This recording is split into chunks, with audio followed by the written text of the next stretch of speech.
Good morning, everyone. It's Mary, and it's time for another episode of Monday Morning Leadership Bites. This is a very simple message today and for this week.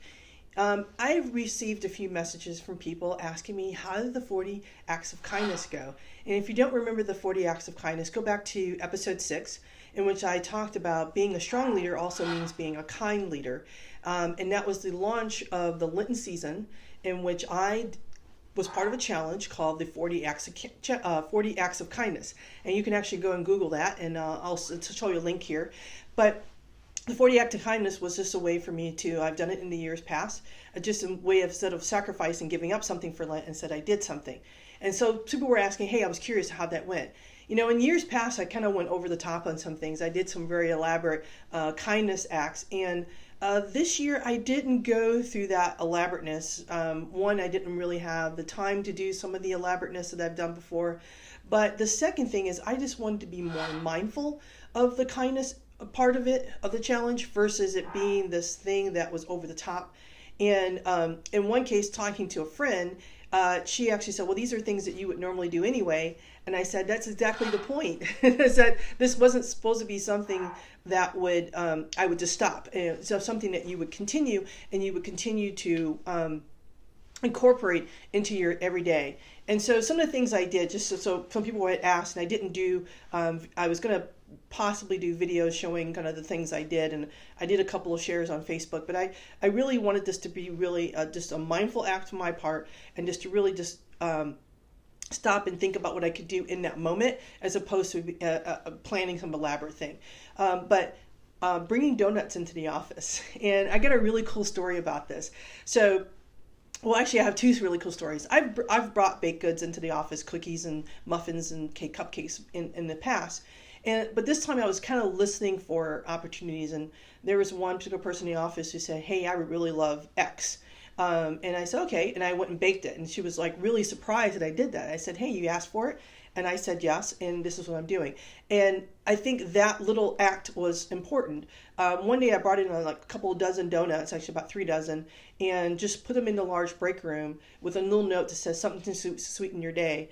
And I went back maybe an hour later, the donuts were gone, but someone wrote a note back and says, that was really sweet of you, thank you. And the best one I got was just recently, and so this talks about the ripple effects you have, where someone who worked with me recently has now taken another assignment somewhere else, same company, different organization. And they were realizing that, hey, no one ever brings baked goods or donuts in anymore. Mary used to do that. And so he went out and bought 4 dozen donuts and brought them into the office to share. And I thought that was so awesome. So there's something where some simple act of buying donuts and bringing them into the office is great. But some of the things I did was stopping to talk to people. And you might think, well, how hard was that? And I think talking to them and asking their name and how they're doing is really, really important. I threw a birthday party for a coworker and friend. I had a dinner and had people over, coworkers come over.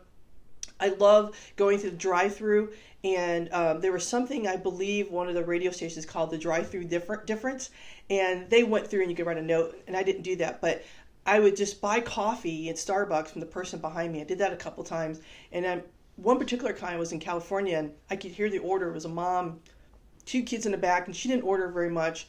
And I went to the window and I said, hey, can I pay for the person behind me? And I never got to see that person's reaction, but that's okay. Who knows what that had done for her, that simple act of, and I think that was like all of $4, right? Of someone paying for your meal and you not knowing about it. Picking up trash. When I walk the dog, or if I go out for just a walk, I take a plastic garbage or grocery bag with me, and as I go along and I see trash in a yard, I just go along and pick it up. Something really simple that you can do. It helps my neighborhood, so it's helping me. So instead of sitting there and looking at something and complaining about how that trash got there, instead I picked it up. I wrote letters to people, like literally wrote letters. So pen and paper, stamp, envelope, mailed it out, and wrote letters to people. I contribute to fundraisers. If I heard of someone doing a fundraiser, I just anonymously contribute to them.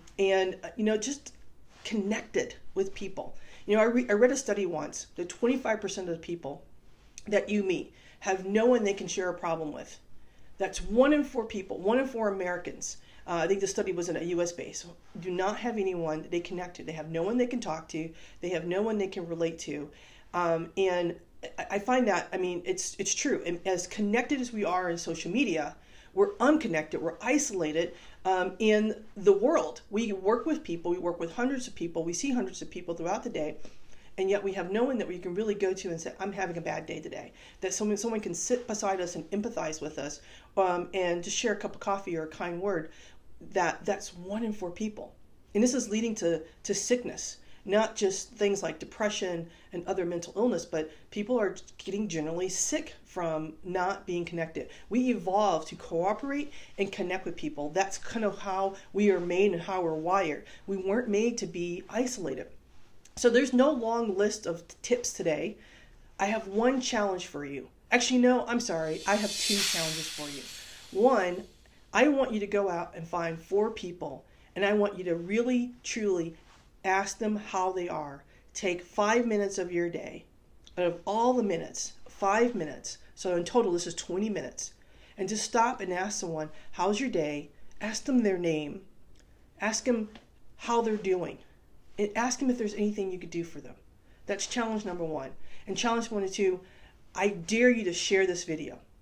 Because I truly honestly believe that the reason why this week I was convicted to talk about this topic is that someone needs to hear this. If you're listening to it, hit the share button. I'm not looking for a bunch of likes. Again, I wasn't doing this for any type of business venture. I'm doing this because I think I need to put more positivity out in the world, and this was one way I can do that. So share this. If you're listening to it, share this video. Like it too, if you like the video. Share the video, and let people know that you're willing to connect with them today. And that's all I have for you. So remember, like, comment, and share. And this has been Mary for Monday Morning Leadership Bites.